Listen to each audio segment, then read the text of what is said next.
voilà, le monde, la Terre n'est pas non plus infinie, et donc la question de l'artificialisation des terres a, à mon avis, un enjeu très important au niveau de l'aménagement de territoire, au niveau de l'écologie. Et donc, déjà pour, je pense, rentrer en matière, il va falloir un peu préciser ce que cette notion recouvre, quelle est cette loi, pourquoi elle a été votée, quelles sont finalement les motivations d'avoir fixé cet objectif de zéro artificialisation nette, également peut-être expliquer pourquoi net, finalement pourquoi pas zéro artificialisation tout court, voilà. Et donc pour ça, je pense qu'on va déjà commencer par la parole de l'expert, et donc je vous demande d'applaudir donc Frédéric Gruet qui va commencer cette intervention. Merci Jean-Jean, ça marche bien, oui. Bon, bonjour à toutes et à tous, hein, et merci à Wonderland de cette invitation qui fait très plaisir d'intervenir devant vous.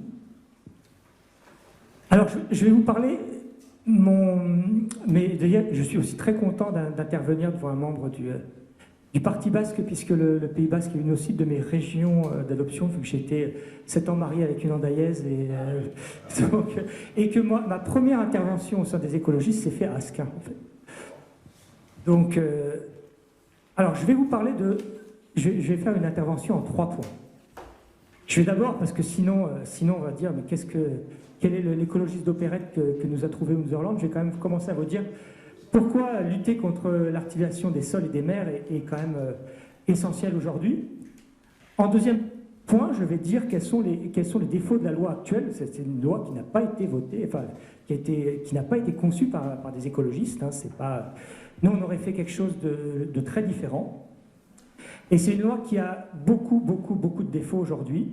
Et dans une troisième partie, je vais vous dire tout ce qu'on ferait si nous, on était au pouvoir, et pour améliorer cette loi et pour la rendre bien plus à la fois efficace et bien plus acceptable par les territoires.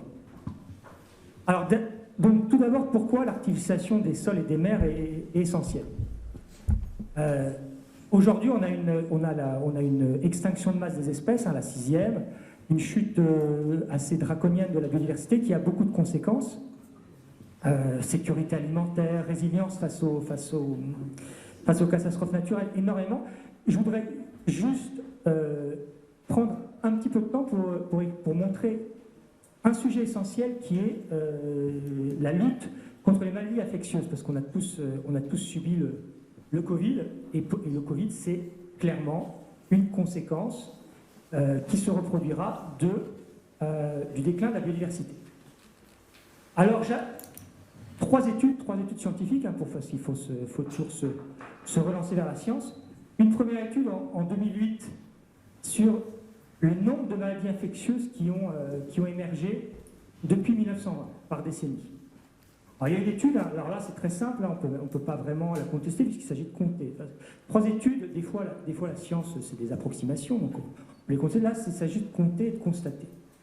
Par exemple, entre les années 20 et les années 30, non, voilà c'est ça, non pas, entre les années 40 et les années 50, il y a eu 20 maladies infectieuses nouvelles qui ont émergé. Donc quand une maladie infectieuse émerge, ça peut devenir une pandémie, c'est pas systématique. Il y a une chance que ça devienne une pandémie. Plus il y a de maladies infectieuses qui émergent, plus il y a de pandémies. C'est quelque chose de parfaitement logique. Ça a augmenté, et ce nombre a augmenté régulièrement depuis. Entre 1990 et 2000, cette étude compte 75 nouvelles maladies infectieuses émergentes. Et ça n'a pas arrêté, et ça continue d'augmenter aujourd'hui. Alors d'où viennent-elles, ces maladies infectieuses qui ensuite provoquent des pandémies ou ne provoquent pas des pandémies? C'est absolument... plus il y en a, plus ça a de chances de provoquer une pandémie, évidemment. D'où ça vient? Alors, en 1920, en 1930, en 1940, on avait à peu près 60% de ces épidémies, et ça c'est aussi assez facile à constater. Hein. Vous prenez le virus, vous prenez son génome, vous voyez s'il se retrouve chez les espèces animales ou pas. Hein. Ça c'est très facile et c'est pas très contestable. Donc vous aviez, dans ces années-là, vous aviez à peu près 60% des maladies qui étaient ce qu'on appelle des zoonoses, c'est-à-dire qui ont été transmises des animaux à l'homme. Donc parmi ces maladies infectieuses, 60% l'étaient. Aujourd'hui, on est passé à 75%. C'est-à-dire, grosso modo, tout ce surcroît de maladies infectieuses qu'on a constaté depuis les années 20, 30, 40 et qui continuent d'augmenter sont quasiment toutes des zoonoses. Elles viennent toutes de l'animal. Ça, c'est statistique. C'est pas c'est même pas constater telle ou telle maladie, c'est purement statistique, c'est purement scientifique. On cherche le génome, on l'étudie. Donc ça, c'est une étude de 2001 qui a démontré ça. Et après, on passe en 2020, parce que bien sûr, des chercheurs américains se sont posés la question, quels animaux nous l'ont transféré, ces zoonoses? Donc, et là encore, c'est très facile. Il suffit de regarder le génome des animaux, regarder le génome des virus et voir où on les retrouve. Donc il y a 3 catégories principales. Il y a l'élevage, bien sûr, les animaux d'élevage. Deuxième catégorie, c'est les animaux qui ont prospéré avec l'humanité, qui se sont habitués à l'humanité, hein, les rats, hein, tout simplement, par exemple, hein, ça c'est très simple. La peste, ce sont les rats, voilà. Et la troisième catégorie, beaucoup plus étonnante, principale, ce sont les animaux qui sont en voie de disparition parce que leur habitat s'est fait détruire par l'habitat humain. C'est-à-dire qu'en reculant, voilà, on est arrivé chez eux, en fait, et avant qu'ils s'éteignent, ils nous donnent des maladies. Donc toutes ces maladies ont bien sûr été, on donne des maladies, des pandémies régulières, et donc ça a donné par exemple le Covid, hein, très simplement. Et ça va continuer. Hein. Si on ne réagit pas à ce niveau-là, ça va continuer. Donc le Covid, bien sûr, ça a complètement mis l'État central en panique et en totale déroute. On en était à se dire, à s'autoriser soi-même à aller acheter des carottes dehors. Hein. C'était ça qui s'est, je m'autorise à aller acheter des carottes. C'était ça qui s'est produit. Donc ça va continuer. Donc l'artificialisation des sols et des mers, c'est l'une des 5 causes majeures de déclin de la biodiversité qui nous entraîne toutes ces catastrophes. Donc il y a le changement climatique, il y a les pollutions, il y a l'artificialisation des sols et des mers, il y a les espèces exotiques envahissantes qui sont beaucoup plus importantes qu'on le pense. Et le 5e, je l'oubliais, c'est pas grave, on va continuer. J'en oublie toujours, des points dans ces défauts. Donc c'est très très important de lutter contre l'artificialisation des sols et des mers. Mais maintenant, comment est-ce que la loi ZAN est une bonne loi pour le faire? Je t'interromps peut-être déjà définir ce qu'on entend par artificialisation. Artificialisation, c'est tout simplement artificialisation des sols. C'est tout simplement, vous avez une terre agricole, vous avez des bois, vous avez ce que vous voulez, un parc, et vous construisez un bâtiment dessus. Hein. Aujourd'hui, bien sûr, il y a des définitions, on peut rentrer dans des trucs un peu plus précis. Est-ce qu'un jardin fait partie d'une artificialisation? Aujourd'hui, non, et tout ça. Donc, artificialisation, c'est ça. C'est des mers, d'ailleurs, c'est des mers. Hein. À Monaco, on construit beaucoup sur la mer, artificialisation des mers, et des sols. Donc c'est ça. C'est vous prenez une terre agricole, vous prenez une forêt, vous prenez une montagne, vous construisez dessus. Ça détruit bien sûr les habitats des animaux, et ce qui fait le déclin de la biodiversité, ce qui fait toutes les conséquences qu'on peut mettre derrière. Alors pourquoi la loi ZAN? C'était une loi qui embête beaucoup les écologistes. Bon, déjà, c'est une loi qui a, c'est 2031, 2050, c'est des horizons lointains. Ensuite, c'est une loi totalement qui n'a pas de moyens. Ça, c'est quelque chose de très très classique. C'est-à-dire qu'on ne met pas de moyens derrière. Vous donnez les grands traits de la loi? En fait, en 2031, c'est 2030 ou 2031, là, on doit diminuer, à partir de là, on devra diminuer le nombre, et en 2050, je crois que c'est en 2050, on doit complètement... non, c'est en 2030, on doit compenser, et en 2050, on doit arrêter toute artificialisation. Bon, c'est déjà des horizons très très lointains. Ensuite, c'est une loi qui est faite, je dirais, sans subtilité. Sans subtilité, c'est-à-dire que 1 mètre carré de terre agricole très bonne, cultivée en bio depuis des générations et des générations, ça équivaut à 1 mètre carré de zone industrielle complètement polluée pour 100 ans. Enfin, donc il n'y a pas de logique, dans ce... Voilà, 1 mètre carré, une friche industrielle abandonnée, il n'y a pas cette logique qualitative. Bon là, j'exagère dans la prise d'exemple, hein, mais c'est pour bien montrer qu'il n'y a pas de logique qualitative dans dans cette loi, ce qui est très embêtant. Pourquoi? Parce que ça a été fait par des... ça a été fait depuis Paris par des gens qui doivent faire des trucs grosse maille, qui doivent faire des trucs grosse maille pour pouvoir vérifier des trucs grosse maille. Ensuite, l'autre problème de cette loi, et pourquoi elle pose énormément de problèmes chez les écologistes, cette loi, je pense qu'il n'y a pas un endroit où on n'a pas un groupe de débat sur la loi ZAN. Qu'est-ce qu'on fait? Parce que ce n'est pas du tout, en fait, ce que nous, on voudrait faire, et ça rend l'écologie très, très peu populaire dans les territoires, et c'est un problème. C'est un gros problème pour nous, sans être particulièrement efficace. Pourquoi? Parce qu'une commune, aujourd'hui, qui a été vertueuse, qui a protégé son territoire, sa biodiversité, elle est désavantagée par cette loi, clairement, par rapport à une commune qui, historiquement, n'a pas fait les mêmes efforts. Ensuite, parce qu'aujourd'hui, on est toujours dans une logique, une commune, plus elle a de gens qui habitent sur cette commune, plus elle a d'argent. Pourquoi? Parce qu'on a aussi un problème au niveau du logement aujourd'hui. On a pas un problème du logement franc. Donc qu'est-ce qu'on fait? En fait, tout ça, il n'y a pas d'argent derrière. Il n'y a pas d'argent derrière. Donc le financement de ce qu'on appelle la transition écologique et sociale, c'est un sujet qui pourrait nous occuper pendant des minutes et des minutes. Il y a des solutions. C'est d'ailleurs pas forcément la solution simpliste qu'on peut avoir d'habitude, en fait, on va faire payer les riches. C'est des solutions beaucoup plus complexes. Moi, je suis économiste à l'origine, donc les solutions existent, on les connaît. On pourra en discuter après. Mais aujourd'hui, la loi ZAN, c'est une loi sans moyens. Et ça, c'est un énorme problème, parce qu'on laisse les collectivités, les maires, un peu démunis. On leur dit, faites ça, mais voilà, il n'y a rien d'autre à faire. Alors nous, chez les écologistes, il y a un certain nombre de mesures pour améliorer grandement cette loi ZAN.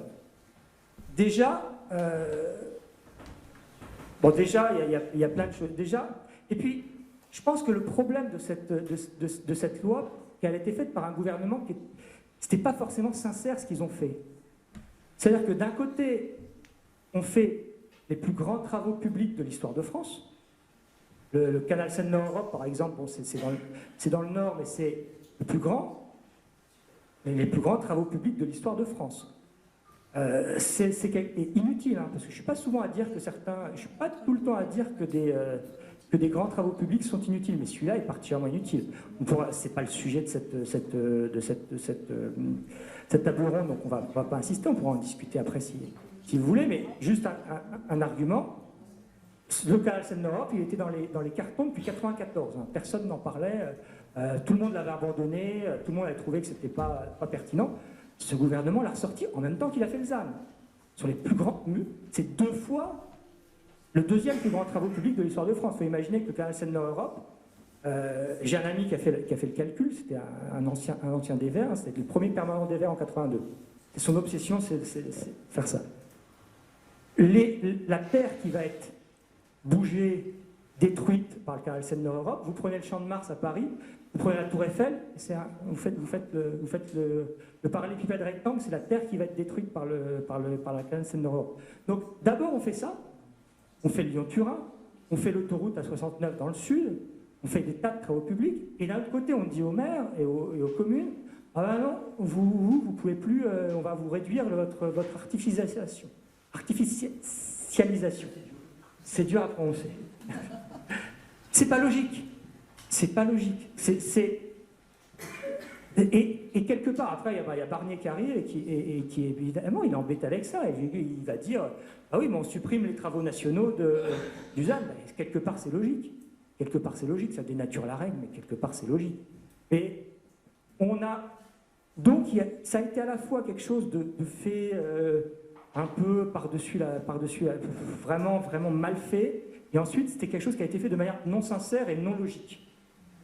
Et en fait, quelque part, quand on se dit, il y a à la fois les plus grands travaux publics de l'histoire de France et on fait le ZAN, mais la loi ZAN, à partir de là, c'est pas une loi écologie, c'est une loi de centralisation. Quand on prend cette idée. Donc voilà, et les écologistes se sont beaucoup posé de questions s'ils votaient cette loi. Il y en a beaucoup qui se sont abstenus. pour tout état de raison. Alors, depuis, il y en a pas mal qui ont travaillé sur le sujet. Qu'est-ce qu'on ferait si on était au pouvoir, et puis qu'est-ce qu'on ferait pour l'améliorer. Donc il y a pas mal de propositions. Déjà, faire une Lausanne quand on diminue le fond vert, parce que c'est un peu pas logique. Donc, il ne faut pas diminuer le fond vert, il faut l'augmenter. Ensuite, le grand problème des collectivités en France, c'est qu'elles n'ont pas de visibilité à long terme. On fait une Lausanne, on leur dit, on impose des choses de l'urbanisme, mais on ne leur donne pas des enveloppes pluriannuelles pour pouvoir sereinement. Tous les ans, ils ont le couperet. Ils ont tous les ans, allez, on vous prend telle ou telle somme d'argent, voilà, comme ça, du jour au lendemain. Une autre proposition, ça pourrait être de récompenser les communes qui ont été vertueuses et qui n'ont pas artificialisé les sols. Il y a, par le passé, c'est-à-dire que les communes les moins artificialisées aujourd'hui, elles pourraient avoir une dotation supplémentaire, un bonus de dotation. Ça, c'est même pas envisagé, et ça serait très utile pour le faire. Ça serait utile pour nous, effectivement. Voilà, ça serait... Mais c'est quelque chose qui serait... Et c'est pour ça, ça rend l'écologie impopulaire, parce que quelque part, ça tue les maires et les communes qui ont préservé leur environnement, et puis quelque part leur patrimoine. C'est un peu la même logique, les deux. Ensuite, il faut bien sûr tenir compte des besoins. Ensuite, on pourrait baisser la TVA sur les travaux, sur ce qu'on appelle construire la ville sur la ville, tout en respectant bien sûr le cadre patrimonial. Mais aujourd'hui, il faudrait encourager les gens à construire, à reconstruire sur ce qui est déjà artificialisé. Ça n'existe pas non plus dans la loi aujourd'hui. Ensuite, il faudrait aider les ménages les plus en difficulté à accéder au logement, par une augmentation des prêts, par favoriser par les communes le rachat de terres ou de bâtiments pour pouvoir construire des choses, des logements sociaux justement. Donc il y a toute une série, bon, je vais pas, comme je sais qu'on est très en retard, je vais pas toutes les citer, mais il y a toute une série de choses qui pourraient être faites beaucoup mieux que la Lausanne et qui pourraient aider à ce que la Lausanne soit beaucoup plus acceptable par les territoires et beaucoup plus acceptée. Parce que je pense aussi que la Lausanne, c'est une opportunité pour les territoires et ça serait une opportunité pour se développer. Je pense, par certains, et pour lutter contre une certaine forme de métropolisation. Mais aujourd'hui, telle qu'elle est faite, ce n'est pas le cas. Telle qu'elle est faite, ça va tuer le développement des territoires ruraux. Voilà. Merci Frédéric pour avoir posé un peu le cadre de cette Lausanne. J'ai peut-être une première question à toi, Nicolas. Donc, tu es adjoint au maire dans une commune, certes une commune rurale, mais c'est déjà quand même une grosse commune. 1500 habitants. Voilà, 1500 habitants. Qu'est-ce qu'on en sait et qu'est-ce qu'on en pense finalement de cette loi et comment concrètement en fait, quelles sont les conséquences concrètes dans ta commune? Quand on a été élu en 2020, on a regardé les finances de la commune et effectivement on n'a rien. Et on s'est retrouvé élu avec des dettes. Donc on s'est dit qu'est-ce qu'on va faire pour avoir de l'argent sans augmenter les impôts locaux, parce que c'est ça le truc. Et donc on a eu une idée, l'ancien maire avait échangé les bonnes terres de la commune avec les mauvaises terres des paysans. Et par chance pour le village, donc c'est 13 hectares, et on a fait un accord avec Triba Énergie, je ne sais pas si vous connaissez, c'est producteur de panneaux photovoltaïques. Et donc, en fin de compte, on a loué ces terres à Triba pour qu'on puisse avoir de l'argent. Et en même temps, on reloue les terres aux paysans en dessous pour faire du maraîchage, l'élevage ovin, des choses comme ça. Et ça, c'est l'aspect économique, mais aussi l'aspect zéro artificiel. Voilà. Justement, ma première question, c'est est-ce que ça rentre? Est-ce que c'est une artificialisation? C'est pas la même chose, mais on s'est dit, on n'a pas d'argent, il faut qu'on trouve une solution pour avoir déjà de l'argent pour pouvoir faire quelque chose. Après, ce que vous avez dit on a fait de la déminéralisation dans le village, on a fait de la déminéralisation de place. Effectivement, on ne reçoit rien du tout. Économiquement, on ne reçoit rien. On se débrouille comme on peut. Et heureusement que dans le village, on a encore l'esprit village, on fait tout par des bénévoles pour que ça nous coûte le moins cher possible. Voilà. Ma question par rapport à ça, donc ça c'est un projet de champ photovoltaïque. Est-ce que ça rentre dans le... Est-ce que c'est considéré comme une artificialisation au terme de la loi? Champ photovoltaïque, oui, ça doit être normalement... en termes de la loi, oui. Après, est-ce que ça devrait... C'est pas les Verts qui ont écrit cette loi. Donc cette loi, elle n'est pas... ce ne sont pas les Verts qui ont écrit cette loi. Nous, on n'est plus au pouvoir depuis 2014. Et encore, si on est parti, c'est parce qu'on n'était pas d'accord sur pas mal de choses. Mais donc, je pense qu'on aurait fait beaucoup d'autres choses que ça. Donc, mais oui, dans la loi, oui. Après, est-ce qu'en pratique, ça devrait être compté dans l'artificialisation? Je vous renvoie, il y a une décision du Parlement des Verts sur le photovoltaïque qui est très bien et qui est techniquement, donc je vous renvoie pour la lire, ce que nous on pense devrait être le développement du photovoltaïque sur les territoires. J'ai une question pour Jean-Marc Gris. Donc, si je comprends bien, la zéro artificialisation, c'est que finalement, on se refuse à utiliser des nouvelles terres dans des buts soit de construction de logements, soit d'industrie ou autre. Du coup, est-ce qu'une conséquence, ça ne serait pas de mettre finalement la pression sur le bâti existant en vue d'une densification? Alors très clairement, mais je voudrais d'abord peut-être recadrer un peu le débat. Pour moi, le ZAN est une vaste escroquerie parce qu'elle ne sera jamais appliquée réellement. Ça, c'est mon point de vue. Et j'y vais d'un approche très pragmatique. C'est que la ZAN, aujourd'hui, le débat dans les communes, dans les Comcom, il porte sur tout ce qui est en zone urbaine à venir, donc les aides A2 et 1. La 1, c'est zone urbanisée déjà prioritaire, on va dire. Les 2 doivent faire l'objet d'un schéma d'aménagement. Donc ça rentre, si vous voulez, un maire qui veut avoir des lotissements, il va piocher dans ces réserves-là. Et ça, c'est des réserves qui sont dans les documents de planification et qui existent. Le gros débat aujourd'hui de la ZAN, c'est de négocier avec l'État, compte tenu des niveaux des échéances, par exemple 2030-2050, de négocier ça. Là où les communes se sont fait avoir, c'est effectivement les communes vertueuses qui avaient très peu de réserves parce qu'elles ne souhaitaient pas se développer, elles n'étaient pas attractives. Mais encore, je dis ça sans passion, quoi.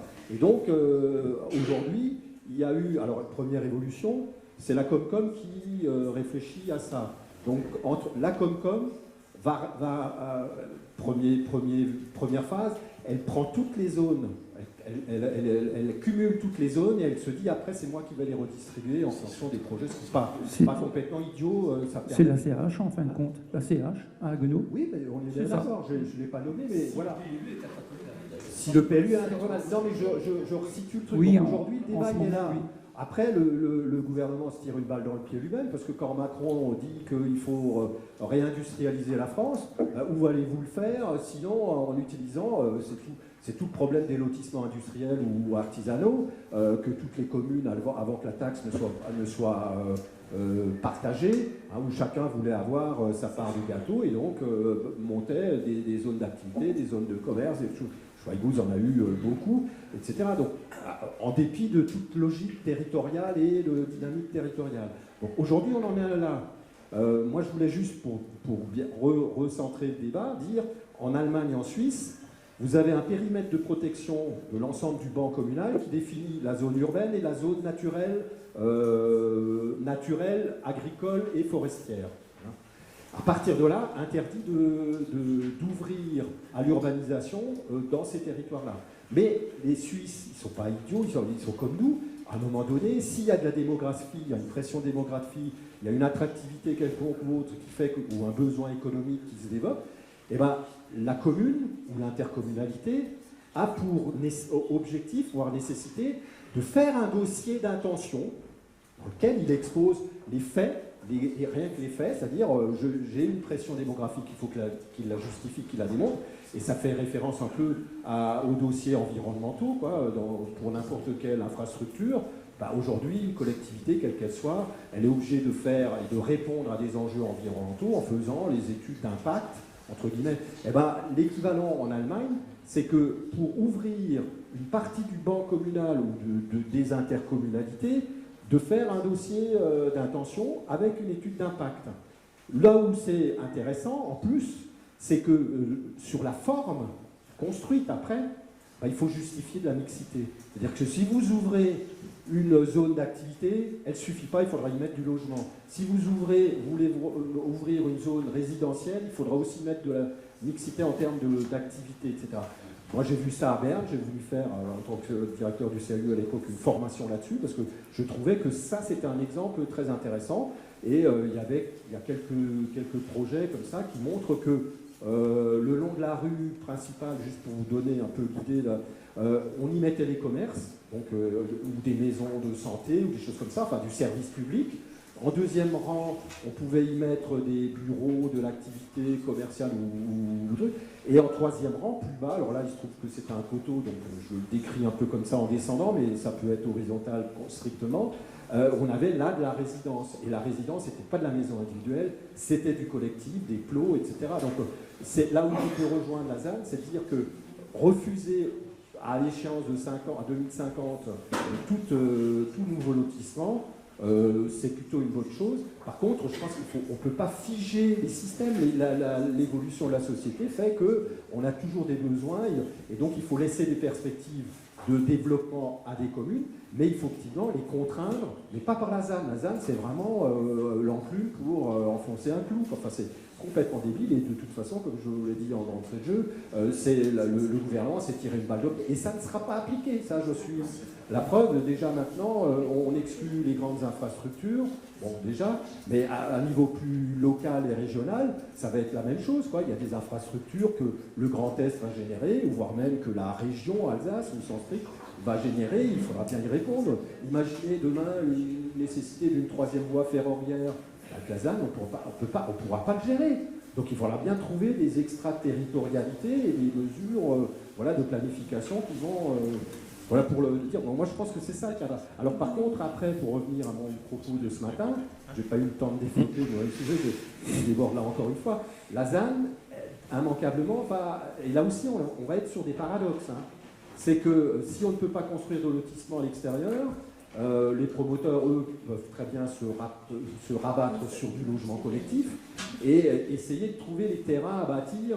Alors, ils vont les chercher où ? Sur les grandes parcelles de corps de ferme, des choses comme ça, que d'ailleurs, comme pour le Pays Basque, aujourd'hui, plus aucun ménage ne peut se permettre un corps de ferme.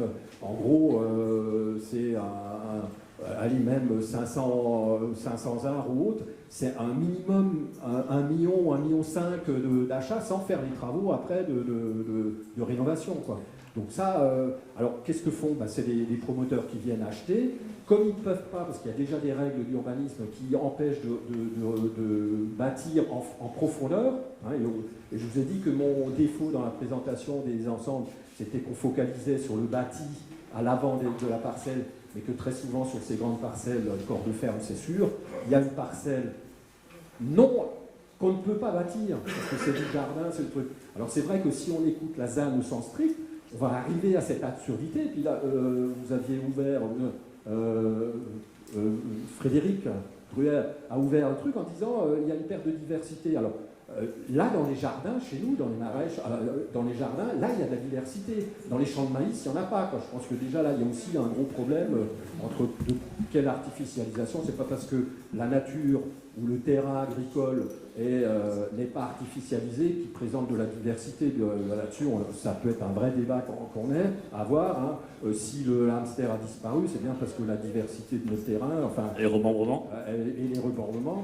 C'est vrai que ça, c'est important. Donc le terrain, le jardin sur lequel tout le monde pousse bêtement comme ça, parce que c'est, on va redensifier, parce que ça, vous savez, il y a beaucoup de leitmotifs, hein, des solutions toutes faites. Si on doit densifier le centre, enfin le cœur de village, et que vous voyez la photo aérienne, c'est toutes les parcelles à l'arrière du bâti, quoi. On est des structures rues, hein, une rue, à un moment donné, vous avez un îlot vert. Demandez au maire s'il va pouvoir urbaniser là, le moins. Alors c'est comme le logement collectif dans le lotissement qui n'avait pas été prévu comme tel d'entrée de jeu. Hein.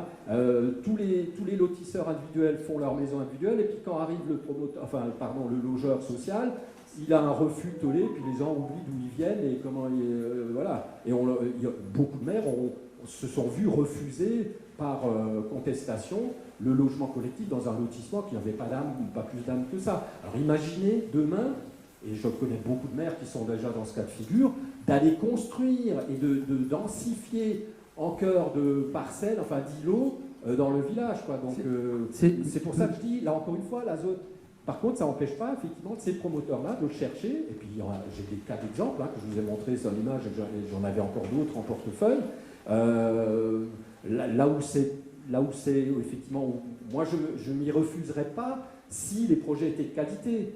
Mais là, pour l'instant, ils ne sont pas de qualité et on y va n'importe comment. Et c'est vrai que les maires, a priori, là, sont démunis face à ça. Parce que pour moi, je pense qu'un bon urbanisme, c'est un urbanisme négocié, voire maîtrisé, je crois que c'est le terme, plutôt que de laisser faire. Parce que quand on est dans une approche individuelle, vente par vente, projet par projet, on ne fait pas de l'urbanisme qualité, quoi. Et là, c'est un vrai souci. Moi, c'est plutôt ça qui me préoccupe. Je peux faire une remarque. Juste une remarque. J'ai abordé ce matin la question des 10 ou 12 biens que je connais personnellement sur l'œil-nord à Colombage qui ont été arrachés ces dernières années, puis avec la bénédiction de notre municipalité. Je voulais juste dire que 80 ou 90% de ces biens étaient des maisons avec jardin, non protégées. Maintenant, la maison est partie, on est copropriété, tout béton, tout jardin. Voilà. Et quand on interpelle les élus sur cette question, les élus verts, ils ne manquent pas de nous dire « Ah, mais c'est la verticalité, c'est la concentration de l'habitat, on est déjà dans l'application de l'artificialisation. » Alors j'ai dans ces cas précis. Une réponse très rapide. Moi, par contre, la référence, c'est le quartier allemand. Si vous êtes dans le quartier allemand, c'est un quartier très dense. Et le jardin commun, enfin les cours internes sont pour les et tout le monde adore y habiter parce que le logement est de qualité, quoi. Donc c'est un débat à faire, hein, mais vous avez raison. Si je comprends maintenant le propos introductif, finalement on a une loi qui peut-être pas plus ou moins comme d'un bon sentiment, qui parle en fait du constat que tu as fait, simplement qui fixe un objectif qui est quand même particulièrement rigide, alors qu'on a des situations qui sont vraiment diverses. Et je voulais juste poser une question par rapport maintenant au cas suisse, au cas bernois. Donc si je comprends bien, dans leur cas, à partir du moment où ils veulent artificialiser des zones qui sont aujourd'hui, par exemple, des zones de forêt ou agricoles, en fait, ils se lancent dans une procédure plus ou moins d'utilité publique, c'est ça? C'est ça. Donc avec les mêmes procédures, avec le... Pourquoi j'ai besoin de ça? La porte n'est pas fermée, parce que la ZAN, telle qu'on peut la vivre, c'est des échéances fixées par en haut, et ça descend, quoi. On vous l'impose, et vous figez tout. Et alors que l'État lui-même déroge à ses propres règles, avec les infrastructures nationales ou internationales, etc. Frédéric, tu voulais répondre, Nicolas? Juste pour parler de ça.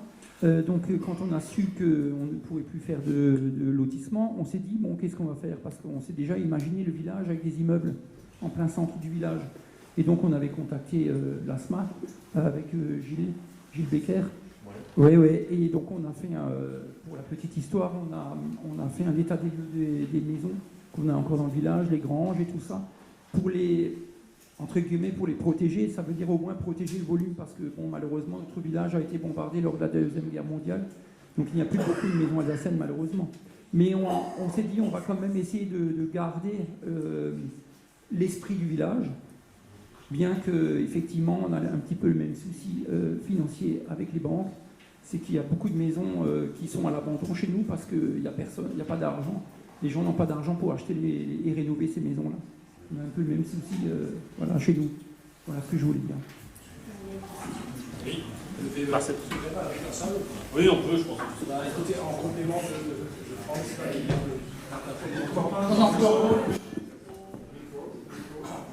Oui, la question, l'intervention. L'intervention précédente, je rappelle aux gens qui ne savent absolument pas ou l'ont oublié, il y a 25-30 ans, l'Ami du peuple, l'Ami Hebdo, vous connaissez, toutes les semaines, ils avaient Schweikus vom Hebelhüskan, Olof vom Hebelhüskan, c'est-à-dire Schweikus du ciel. Magnifique, tous les villages de notre secteur étaient par hélicoptère étaient photographiés. Tous les maires étaient ravis, tous les habitants étaient ravis. Oh, Barcelone Sopus, et ainsi de suite. Et c'était financé ou organisé par Stradim. Alors Stradim, c'est un gros promoteur immobilier. Il n'y a pas 10 personnes qui ont senti la chose. Alors ils étaient en train de repérer toutes les choses. Ça s'est passé il y a 30 ans. Maintenant, revenons au ZAN. Ce matin, DNA de Haguenau. DNA de Haguenau. Le SCOTAN, c'est quoi sur une page presque entière? Le SCOTAN. Alors on parle du SCOTAN. Alors l'artificialisation, pour vous dire, jusqu'à 2030. Dis-nous ce que c'est le SCOTAN. Pardon? Dis-nous ce que c'est. Le SCOTAN, schéma de cohérence territoriale de l'Alsace du Nord. Mais je vais y venir à ce que c'est. Alors bien sûr, j'ai lu ce papier, hein, il était sympathiquement écrit. Tout à coup, alors on parle de, oui, mais finalement la compensation, parce qu'il n'y a pas beaucoup de place pour l'environnement dans tout ça, dans tous ces projets, cette nouvelle artificialisation, je sais que ça ticherait, voilà. Alors bien sûr, qu'est-ce qu'on nous parle de PETR? Je savais ce que c'était. Il y a une étude effectuée par le PETR, tu sais sûrement ce que c'est. Alors eux, ils disent qu'effectivement, ils ont interpellé la communauté d'Aglo, le SCOTAN, parce qu'il n'y a pas assez comment dire, on ne tient pas trop compte de l'environnement, mais c'est compensé par ceci, cela. Alors bien sûr, on a interrogé tous les partenaires. Alors les partenaires, c'est qui? C'est le Grand Est, c'est la CEA, c'est la je ne sais pas quoi, enfin, que des administrations, que des gens, pas l'administration, que des trucs publics, où vous retrouvez toujours les... Ça tourne en boucle, les copains qui se tirent la barbichette, et ainsi de suite. Voilà. Alors, qu'est-ce que je voulais dire par là? Alors, oui, il y a une enquête publique. Alors là, je viens aux enquêtes publiques. Puisqu'on parle de démocratie, demandez-moi aux gens d'aller à une enquête publique pour le SCOTAN, alors que 98% des gens ne savaient pas ce que c'est. Demandez le PETR, moi-même, je sais à peu près ce que c'est, sans trop le savoir. Les enquêtes publiques, pour moi, ce serait une véritable enquête du niveau de la démocratie en France. Ils ont fait une enquête publique sur Fessenheim, il y a je ne sais pas, ça a paru dans la presse. Sur 10 000 personnes qui sont concernées par ce secteur, il y a une personne qui est allée en mairie pour déposer un truc sur l'enquête publique. Non, moi je l'ai fait aussi.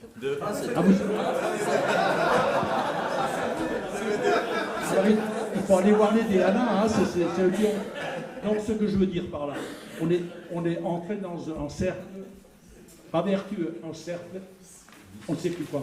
Il n'y a plus personne. Les maires ne savent plus quoi faire, les conseils municipaux ne savent plus quoi faire, les intercos, d'ailleurs, pour moi, vous avez dit avant que l'État sort des lois qui ne sont pas sincères. Mais plus personne n'est sincère dans ce pays. On nous oblige à être comme ça. J'étais maire, hein, je peux en parler. On vous oblige à devenir des menteurs, on vous oblige. Parce que si vous êtes trop sincère, vous êtes plus élu la prochaine. Un exemple tout bête. Attends, oui. Nicolas, s'il te plaît. Un exemple tout bête, comme un collègue écologiste, on avait l'intention de mettre des arbres d'alignement sur la route départementale qui va entre Niederchef-Holzheim et Haguenau. Et donc la maire me dit « Ah, c'est une très bonne idée, mais il faut d'abord qu'on en parle aux agriculteurs. » Sauf que les agriculteurs, ils étaient contre. Donc on n'a pas eu d'arbres. Voilà. C'est un exemple comme un autre. Voilà. Vous battez tout le temps contre des moulins à vent. C'est ça. Chacun pour soi. Ça, je peux répondre. Ça, c'est... je vais répondre à deux choses. Je vous réponds après, là, je commence à répondre au monsieur. Au fond, il ne faut pas opposer patrimoine et nature, parce que de toute façon, je pense que les gens qui aiment la nature, c'est les gens qui aiment la beauté, qui aiment le patrimoine, de toute manière. Donc, je ne connais pas le cas particulier du Neudorf, mais pour connaître beaucoup de militants chez nous, beaucoup de militants sont des grands amoureux du patrimoine aussi, hein, ne sont pas que des amoureux de la nature. Pour répondre, oui, le problème c'est de l'écologie aujourd'hui, c'est qu'elle est faite sans moyens. Tout le nœud du problème est là. C'est que je pense que beaucoup de gens... Vous prenez il y a eu des études de fait, hein, des sondages de fait au niveau européen, des études très poussées, qui ont montré que les valeurs écologiques étaient partagées par plus de la moitié largement des Européens. Le problème, c'est qu'à chaque fois, il n'y a pas de moyens derrière. Et ça donne que des contraintes. Et le problème des agriculteurs, c'est la même chose. C'est qu'il n'y a pas ce que j'appelle les paiements pour services, on appelle soit les paiements pour services environnementaux, soit les paiements pour services écosystémiques. On ne les a pas. On les a quasiment pas.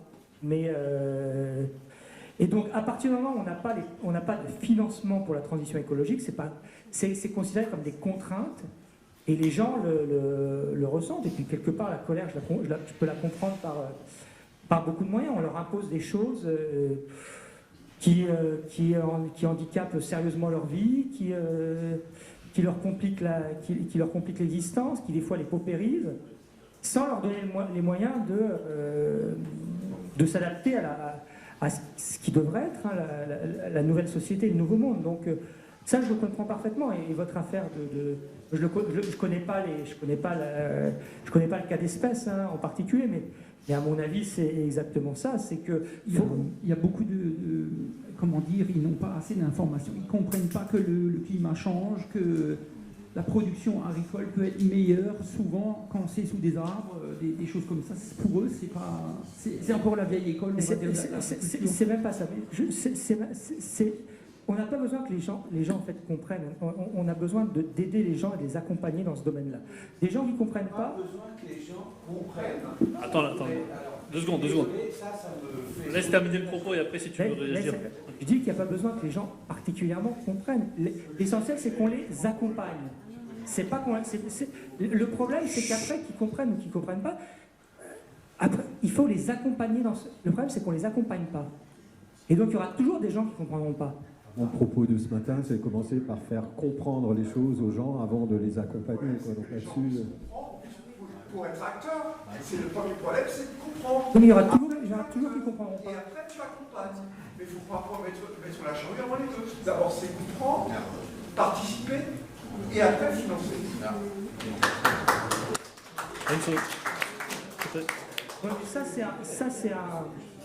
Ça, je dirais que c'est presque oui, mais ça, c'est un vœu pieux. Mais c'est pas un vœu pieux, c'est la politique. Oui, mais ça, je pense que les 20 dernières années... Je pense que les 20 dernières... Là, je ne dis pas qu'il faut imposer les choses, je dis qu'il faut accompagner. Ce qui manque aujourd'hui, c'est de l'accompagnement, avant tout. Plus que de persuader, c'est de l'accompagnement. Et persuader, c'est bien sûr quelque chose d'important. Mais aujourd'hui, on essaye de persuader sans accompagner. Et c'est ce qui est fait par la majorité des écologistes aujourd'hui. Et c'est ça qui est dramatique. Est-ce que finalement, dans cette question d'artificialisation, j'ai réussi à le dire proprement, un des principaux problèmes n'est pas justement le manque d'approche qualitative. Finalement, on évoquait tout à l'heure en disant, est-ce que vraiment un terrain industriel... certes en friche, est-ce qu'il a la même valeur? Est-ce que ces 10 mètres carrés de ce terrain-là ont la même valeur que 2 mètres carrés de jardin? Parce qu'au final, on a une approche qui est très, entre guillemets, numérique, où on compare des mètres carrés et des mètres carrés, mais est-ce qu'il n'y a pas un besoin finalement d'une approche également qualitative? Complètement, une approche qualitative. Et ça je continue un petit peu à répondre. Je vais prendre l'exemple de la forêt. L'exemple de la forêt, aujourd'hui en France, on a une forêt dont les gens, mais c'est normal, les gens qui possèdent la forêt, ils ne sont rémunérés que sur la coupe de bois et sur la chasse peut-être éventuellement à certains endroits. C'est les deux seules raisons. Alors, les gens peuvent être sincèrement, il peut y avoir des gens qui sont sincèrement persuadés des bienfaits environnementaux et qui vont faire du bénévolat. Moi j'appelle ça du bénévolat.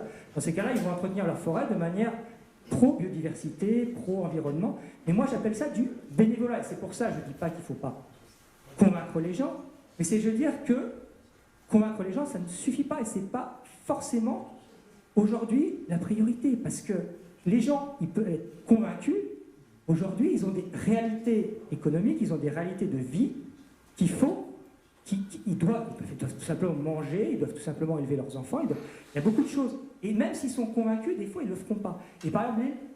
Et par exemple, l'exemple de la forêt, c'est qu'on ne les rémunère que sur le bois ou que sur la chasse. En Allemagne, ils les rémunèrent 100 € par hectare il y a 13 critères environnementaux de protection de la biodiversité, ce qu'on appelle les paiements pour services environnementaux. Et c'est ça qu'on devrait importer en France. Et c'est pour ça que je dis qu'il faut accompagner aujourd'hui, c'est une urgence, parce que même si on persuade les gens, s'ils n'ont pas de quoi manger, s'ils sont obligés de se lever à 4 heures du mat pour bosser très dur et qu'ils n'ont pas le fruit de leur travail, même s'ils sont persuadés du bienfait de l'environnement, et je pense que la majorité des gens aujourd'hui le sont persuadés, s'ils ne sont pas persuadés du bienfait de l'environnement, si on ne les accompagne pas, s'ils n'ont pas les moyens de vivre en respectant l'environnement, on ne va pas aboutir à ça. Et le qualitatif, il suit ceci, parce qu'on ne peut pas demander aux gens d'être qualitatifs sans moyens. C'est ça que je veux dire. On peut pas demander aux gens de bien entretenir la forêt, on ne peut pas demander aux gens de bien entretenir leurs champs sans moyens. Aujourd'hui, c'est le principal le principal critique que je fais. Et c'est pour ça qu'il faut trouver un moyen de financer la transition sociale et écologique de manière forte. Si je peux rebondir sur le sujet, à notre niveau, au niveau du village, comme je suis président de la commission pour le fleurissement, j'incite les particuliers à planter plus de plantes vivaces dans les jardins pour justement économiser l'eau. Alors je leur fais aussi un topo sur le paillage minéral, qu'en Allemagne c'est interdit, mais chez nous c'est toléré. Et je leur explique qu'en fin de compte, c'est ce qui favorise les îlots de chaleur. Et qu'à long terme, parce qu'ils me disent oui, mais ça me fait moins de travail. Alors je leur explique qu'avec les poussières et tout ça, ils vont de nouveau avoir des mauvaises herbes, entre guillemets. Et donc en fin de compte, quand on fait le concours de maisons fleuries, on tient compte sur s'ils font du paillage ou pas, par exemple. C'est un exemple. Ou s'ils plantent des plantes vivaces. Voilà. Jean-Marc Véry. Juste intervenir sur la forêt, on a simplement oublié que la forêt n'a pas été remembrée comme les sols agricoles l'ont été, et qu'aujourd'hui, la structure même de la propriété de la forêt fait qu'on est sur du bénévolat, mais enfin, on est surtout sur des propriétés individuelles, et qui ne permettent pas d'opérer une politique de gestion correcte comme on le souhaite. Les forêts domaniales ne sont pas majoritaires, c'est surtout la propriété privée. Et donc quand vous avez des petites parcelles d'1 hectare par-ci, par-là et autres, même si un des propriétaires est engagé, ou deux, on va pour être un peu optimiste, ou trois même sur un engagement environnemental et écologique, il peut tout simplement rien faire.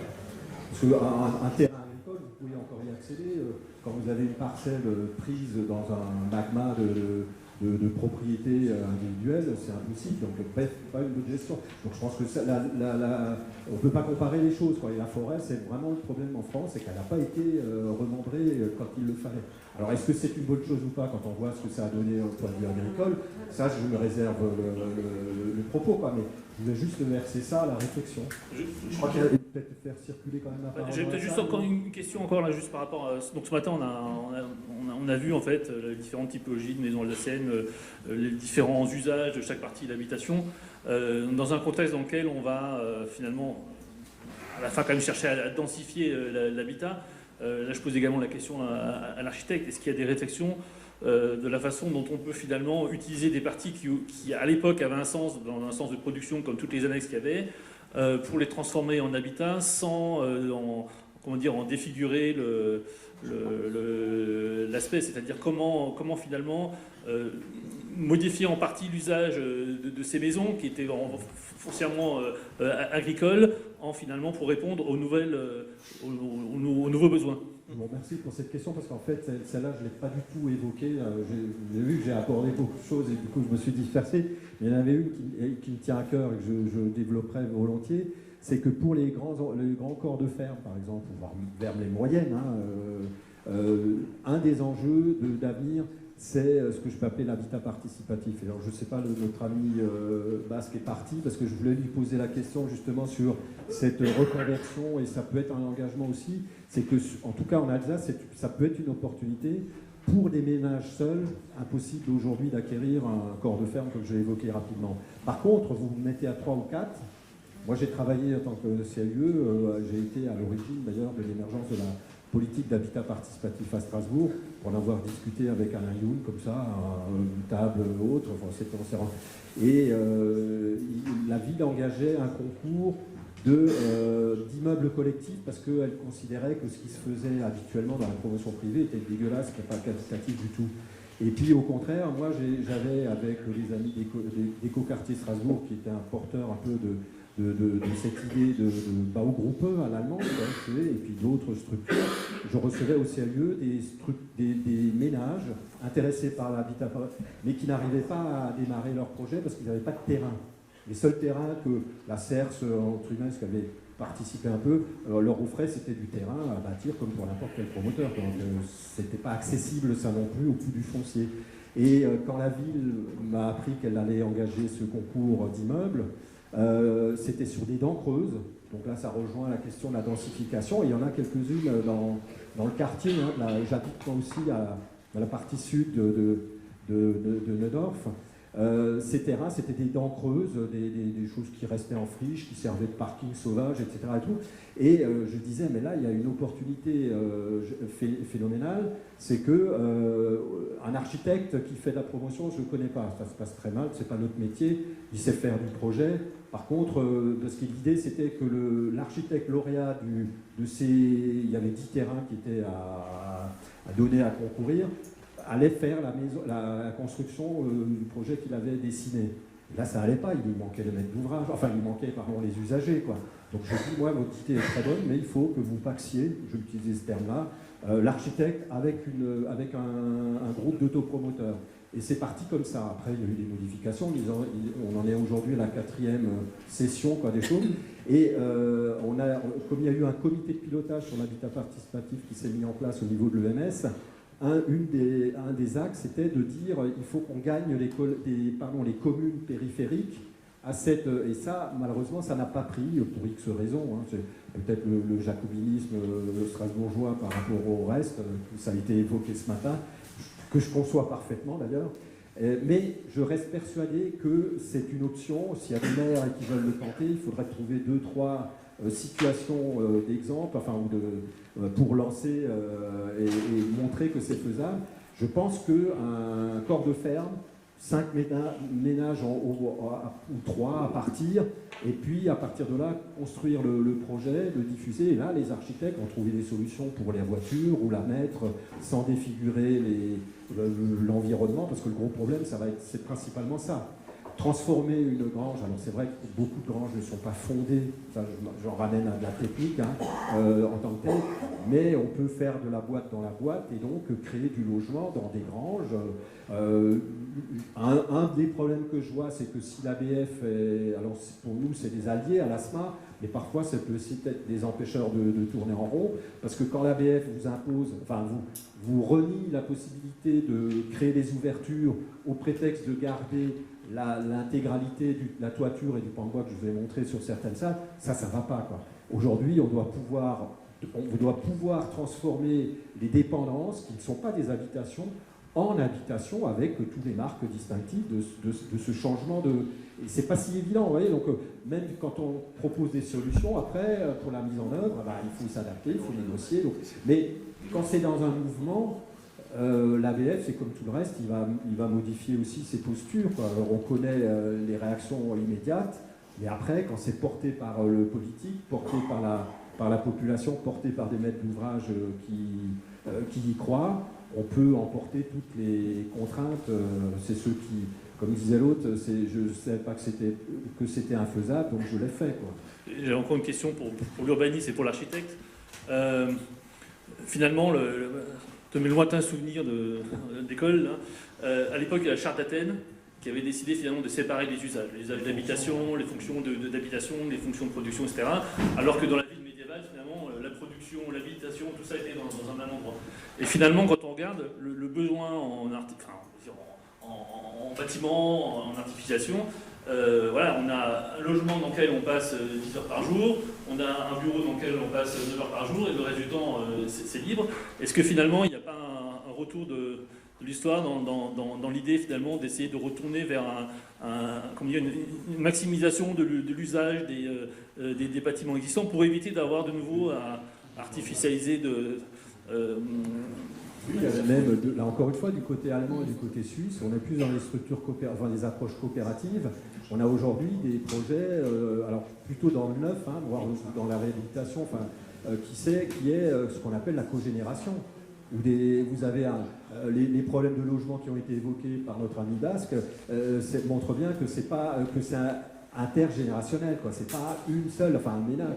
Il y a des étudiants, il y a les jeunes ménages, les personnes plus âgées, et puis après, si on va plus loin en matière de santé ou de vieillissement, il y a la personne âgée aussi. Aujourd'hui, il y a une réflexion plutôt à avoir sur cette cohabitation possible dans des nouvelles formes. Et là, du coup, les formes qui existent, c'est-à-dire qu'on doit réhabiliter et qui, notamment au niveau des dépendances et des tombes en déshérence, sont une source potentielle extraordinaire. Là, vous pouvez mettre du jeune ménage, de la personne âgée, etc. Donc, je pense que c'est une chance pour les communes de première, deuxième, voire même de troisième périphérie, quoi. C'est clair. Pourquoi ? Parce que je dis ça aussi, c'est parce que la ville dense, elle ne peut pas tout faire. Et la ville dense, quand vous prenez un peu de hauteur, son histoire, c'est je me débarrasse de toutes les vicissitudes, de toutes les contraintes. Strasbourg, c'est-à-dire le réseau urbain strasbourgeois, je parle de Diekirch, Schildikheim, machin et tout, ça a été d'abord que tout était dans Strasbourg même. Et puis voilà, les brasseurs sont allés à Schildikheim, Diekirch a bénéficié de. Donc on a créé, si vous voulez, des polarités industrielles, mais qui sont issues de. Aujourd'hui, c'est même ils sont à Bommenheim. Cette même Schildikheim, c'est même Diekirch et tout, se débarrasse des nuisances impropres à cohabiter avec la résidence, quoi. Au Port du Rhin, pareil. Et ça, c'est vrai, même aujourd'hui, si on revient sur Strasbourg, qu'est-ce qui ressort des débats urbains ? C'est les nuisances de nos terrasses, quoi. Alors que les terrasses sont occupées par nos étudiants, qui font la vie, on le reconnaît, mais on a un paradoxe. Et là, il y a un urbaniste connu qui montre que l'histoire de la ville, elle se débarrasse toujours plus loin, ou permettre les développements d'activités, quoi, y compris le commerce. Alors, c'est pas de la nuisance, mais d'une certaine façon, on pourrait le voir, quoi. Et voilà, donc je dis, il faut... Mais pour vous répondre sur la question, là, je pense qu'il y a des possibilités de réfléchir à de nouvelles formes d'habitation en cogénération, quoi. Et ça, on en est vraiment au début en France, en tout cas. Alors qu'ailleurs, dans le front, à côté, chez nos amis allemands et suisses, c'est des choses qui se font couramment, et surtout à des échelles beaucoup plus importante que ce que l'on vise chez nous. Merci. Oui, une question dans le prolongement de ce que vous disiez sur les corps de ferme. Avant ça, un désaccord sur le fait qu'on n'accompagne pas la transition quand on sait le niveau de dépenses publiques qu'on a dans ce pays et quand on sait aussi le nombre de dispositifs qu'il y a, type OPH, PIG et ainsi de suite. Il faut le nuancer. C'est 9 000. La somme nécessaire pour une vraie transition écologique et sociale, c'est 9 000 milliards d'euros par an au niveau mondial. Donc, si on peut. Si, on peut. Je vous invite à lire mon livre qui parlera du financement de la transition écologique et sociale, qui sort le 12 juin, il donne toutes les pistes. Mais aujourd'hui, le gouvernement ne le fait pas, ça c'est clair. C'est vrai que le sujet d'une prochaine université d'hiver ou d'été de Haute-Savoie. On en fera une l'été du coup. La question, donc, vous parlez des corps de ferme, où il y a effectivement des possibilités de les aménager, il y a de la place, il y a du volume, mais le problème qui se pose dans beaucoup de cœurs de villages, voire de villes, c'est des maisons type maisons de ride, maisons ouvrières, qui sont limitées en volume, limitées en hauteur, beaucoup de cloisonnement. Est-ce qu'il y a des travaux d'architectes, des réflexions pour adapter cet existant aux attentes nouvelles, à savoir donc des volumes plus importants, moins cloisonnés, de la hauteur? Est-ce que Les là-dessus, architectes, non, mais des promoteurs, oui. Le problème, c'est que les architectes ne sont pas formés à la réhabilitation, à l'ancien, très peu. Enfin, c'est clair, dans les écoles, il y a peut-être une formation, mais la formation initiale, celle-là ne suffit pas, quoi. Il y a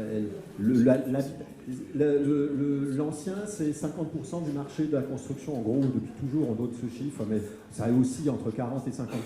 Sauf que dans ces 50% liés à l'ancien, il y a très peu d'architectes qui sont... je pense que Claude, tu pourras se confirmer aussi.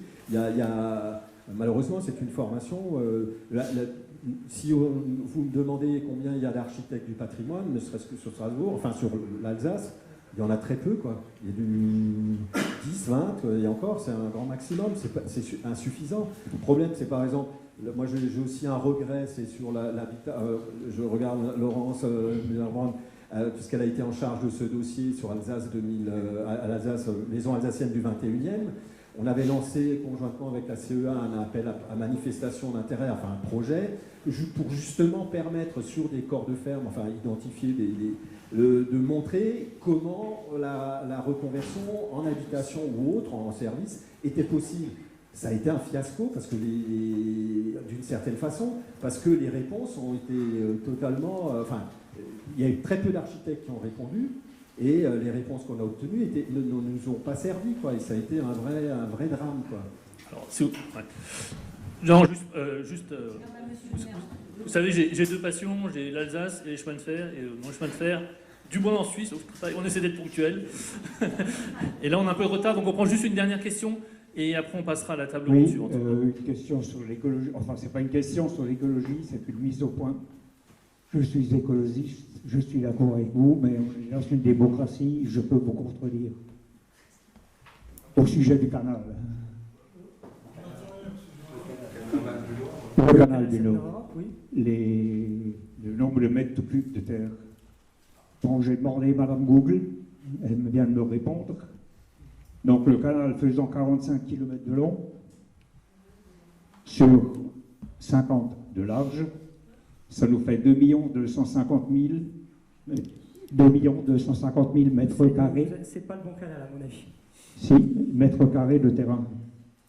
Si je prends les 37 000 demandes de permis de construire par an, et je n'impose que 100 mètres carrés de désartificialisation, j'arrive à 37 millions. Donc 3 fois plus, et économiquement, le canal nous rapportera. Non, pas du tout. Ça, on pourra en parler, mais non, le canal Seine-Nord serait une catastrophe financière et économique. Et non, ce que vous dites est faux, parce que ce n'est pas un calcul aussi simple, parce qu'il y a beaucoup de... la Terre n'est pas plate au niveau du canal Seine-Nord. C'est qu'on va franchir beaucoup de montagnes. Là, c'est pas une... pas de montagnes, de petites montagnes, mais c'est justement, ça va être les plus hautes écluses d'Europe. Hein. Donc, non, votre calcul serait valable pour un terrain plat, et puis c'est pas... Voilà. Mais c'est pas le sujet de cette... Non. Ouais, alors une toute dernière question, et après on conclut, parce qu'on a déjà 10 minutes de retard. Donc, Claude Eichold, je suis membre de l'ASMA, mais je suis aussi maire d'une commune dans les Vosges du Nord, Reitersuler. Donc, je vais déjà répondre à Jean-Marie. Effectivement, techniquement, puisque professionnellement, je rénove du bâtiment ancien, on sait faire sans aucun problème, on a les techniques. Et la problématique à l'heure actuelle, c'est effectivement qu'on est un peu plus cher, mais pour une simple raison, c'est qu'effectivement, ce que disait Jean-Marc, on n'a plus les entreprises, on n'a plus les architectes, et sur toute la chaîne en fait de production d'une transformation d'un bâtiment, on n'a plus personne. Et les quelques entreprises et les quelques architectes qui sont là, en gros, c'est eux qui donnent un peu le rythme de la construction et le coût, quoi. Et c'est d'autant plus grave, c'est qu'à l'heure actuelle, effectivement, en formation initiale, quel que soit le niveau de formation, donc des ingénieurs, des architectes, mais aussi des maçons, on n'a plus aucune formation au niveau national sur ce type de bâti, sur la transformation du bâti ancien. Donc c'est très grave, puisqu'on est au creux de la vague, et que le bâti ancien, actuellement, est l'essentiel des possibilités de développement dans la construction. Maintenant, je voudrais quand même revenir effectivement sur la ZAN. Vous avez parlé tout à l'heure effectivement que c'était une loi à grosse maille. C'est effectivement une loi à grosse maille, et c'est certainement une loi qu'on aurait dû travailler dans la dentelle.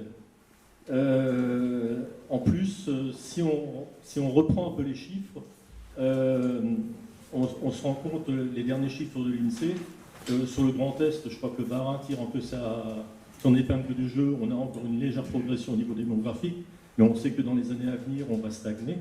Et si on le prend admettons dans le milieu rural, moi je suis dans une communauté de communes où on perd 200 habitants entre deux recensements. Ce qui veut dire qu'on diminue énormément. Alors certes, les besoins, admettons, d'une ville comme Strasbourg ou bien comme Haguenau, ils ont besoin effectivement de construire encore des logements.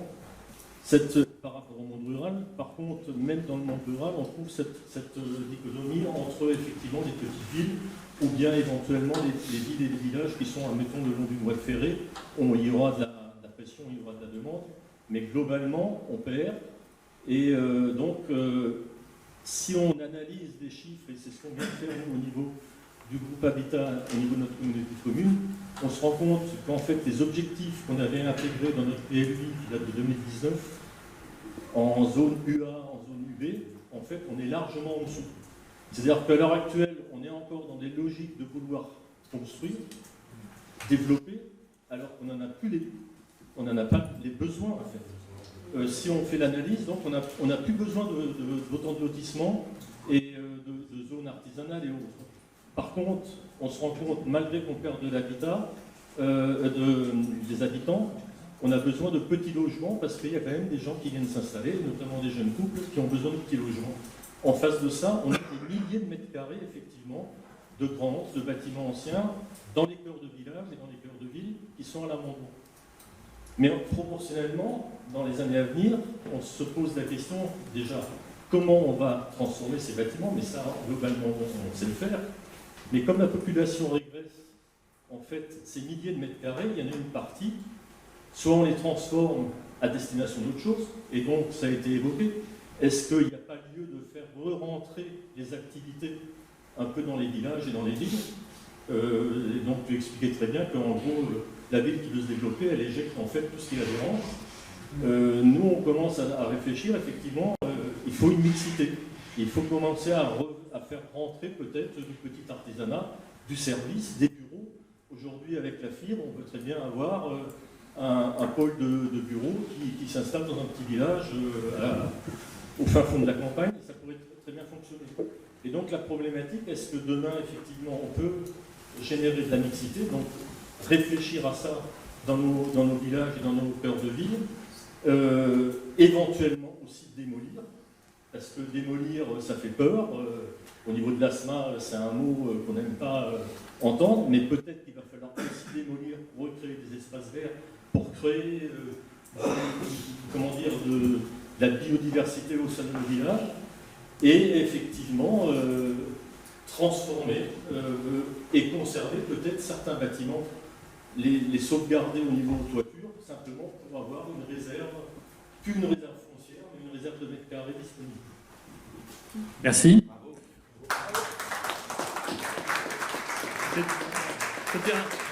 Frédéric, un dernier mot ou on conclut? Non, je suis tout à fait d'accord avec ce sujet. Hein. Ça, c'est de toute façon, reconstruire la ville sur la ville ou le village sur le village c'est une des pistes principales. Hein. C'est pour ça qu'il faut favoriser ce genre par une fiscalité adaptée, ce genre de projet. D'accord. Merci à tous les intervenants, merci à la salle pour vos questions.